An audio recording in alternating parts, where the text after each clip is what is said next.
فضا انگار مرده بود. هم اتاقی هم معمولا تا 4-5 صبح بیدار بودن و با گوشی یا لپتاپ برمیرفتن. من از اونام که زیاد خوابای عجیبی میبینم، مخصوصا راجع به از ما بهترون.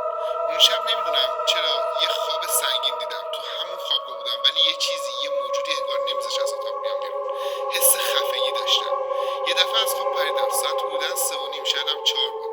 سرمو چرخوندم سمت کمد دیواری، همون که به جای جاکفش ازش استفاده میکردیم. یه سایه بلند و درشت افتاده بود اونجا. چراغای بلوار فقط میتونستن از اون پنجره بیان، ولی چیزی اونجا نبود که همچین سایه‌ای درست کنه. هرچی سعی کردم برای خودم دلیل بیارم نشد. فقط پتوی کشیدم رو برگشتم خوابیدم.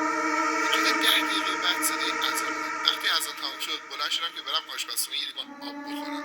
همین که از اتاق اومدم بیرون دیدم یه خانومی که موهاش بلند و ریخته روی صورتش از سمت عمو اومد بیرون و رفت سمت آشپزخونه. پشت سرش هم چند تا موجود کوچیک رد شدن انگار که داشتن دنبالش میگشتن.